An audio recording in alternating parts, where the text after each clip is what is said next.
আল্লাহ যেন বলে বান্দা সামনে আগে বাড়ো, পিছনে সিস্টেম নেই। জিন্দিগি ওয়ান ওয়ে, কেবল সামনের দিকেই যেতে হয়। ওয়ান ওয়ে রাস্তার নিয়ম হলো এইখান দিয়ে আর পিছন যায় না, এখান দিয়ে আর কি করতে পারে না, সামনে যাইতে হয়। হ্যাঁ, দুনিয়ার রাস্তার মধ্যে একটা সুযোগ আছে, ইউটার্ন আছে, মাঝখানে মাঝখানে কাটা আছে, ডিভাইডার। তো এই কারণে পরে আবার হেন দিয়ে ঘুরে আয়ন যায়। কিন্তু আখিরাতের চলমান পথে হায়াতের কোনো ইউটার্ন নেই। কিছু দূর গিয়ে আবার আমি গত সপ্তাহে ফিরে যাব, সুযোগ নেই। আজকের দুপুরে আর ফিরতে পারবো না, আজকের বিকালে আর ফিরতে পারবো না, কোনো মুহূর্ত আর আসবে না। 2025 পৃথিবীতে আর হবে না, আর হবে না। ওই সেকেন্ড মুহূর্তগুলো আর আসবে না। অথচ সবই তো মনে আছে আমাদের। এই কয়দিন আগেই 2025।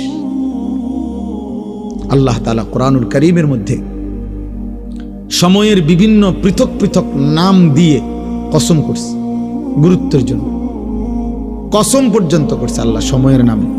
ওয়াল আসর, এই যে আসরের কসম, সময়। ওয়াল ফজর, ফজরের কসম। ওয়ালায়ালিন আশর, জিলহজের 10 রাত্রির কসম, এই যে সময়, রাত্রি সময়। ওয়াল্লাইলি ইযা ইয়াগশা, রাত্রি যখন অন্ধকার হয় সেই রাত্রি সময়ের কসম। ওয়ান্নাহারি ইযা তাজাল্লা, দিন যখন আলোকিত হয় সেই দিনের কসম। আল্লাহ কসম করছে। ওয়াদ-দুহা ওয়াল-লাইলি ইযা সাজা, আল্লাহ বলেন সকালবেলার সূর্য যখন পূর্ণ আলোকিত হয়, চাশতের ওয়াক্ত, ওই সময়ের কসম। রাত্রি যখন পূর্ণ অন্ধকার হয় ওই সময়ের কসম। এইভাবে কোরআনে আছে, সময়ের কসম করছেন আল্লাহ। আসরের কসম, ফজরের কসম, রাত্রির কসম, দিনের কসম, গভীর রাতের কসম, সকালের আলোকিত পৃথিবীর সূর্যের কসম।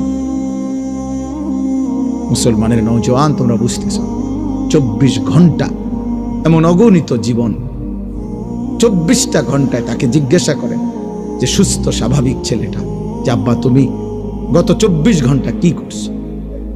আহা, সে বলতে পারে চটপটি খাইছে, বুট বাদাম খাইছে, মোবাইল টিপছে, বন্ধুদের সাথে আড্ডা দিছে, খালাস, এতটুকুই।